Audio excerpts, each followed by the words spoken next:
భద్రాద్రి కొత్తగూడెం జిల్లా అశ్వారావుపేటలో మంత్రి పొంగులేటి శ్రీనివాసరెడ్డి పర్యటించారు. వ్యవసాయ సాంకేతిక యాజమాన్య సంస్థ ఆత్మ కమిటీ చైర్మన్ సభ్యుల ప్రమాణ స్వీకారోత్సవంలో పాల్గొన్నారు. చైర్మన్ 24 మంది డైరెక్టర్లతో ప్రమాణ స్వీకారం చేయించారు. అనంతరం 1000 మంది ఇందిరమ్మ ఇళ్ల లబ్ధిదారులకు మంజూరు పత్రాలు అందించారు. ఈ సందర్భంగా మంత్రి పొంగులేటి మాట్లాడుతూ ఆత్మ కమిటీలు రైతుల సంక్షేమం కోసం పనిచేయాలన్నారు. తక్కువ పెట్టుబడితో ఎక్కువ ఆదాయం లభించే పంటల్ని రైతులు సాగు చేసే విధంగా ప్రోత్సహించాలని తెలిపారు.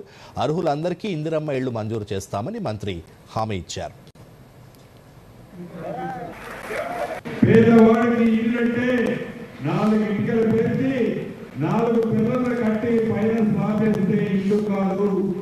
అది పేదవాడి ఆత్మగౌరవం, పేదవాడికి భరోసా, పేదవాడికి భద్రత. పేదవాడి ఎందుకంటే మన ప్రభుత్వంలో ఈ ఇల్లు అనేది ఆ పేదవాడి ఆత్మధైర్యాన్ని పెంచే విధంగా మొదటి విడత ఇచ్చాం. ఇంకా అనేక గ్రామాల్లో అర్హులైన పేదవాళ్ళు ఇంకా కొంతమంది ఉన్నారు. ఇంకా రాబోయే 3 సంవత్సరాల్లో 3 విడతలు అర్హులైన పేదవాళ్ళకి తప్పకుండా మన ప్రభుత్వంలో ఇళ్ళని ఆత్మ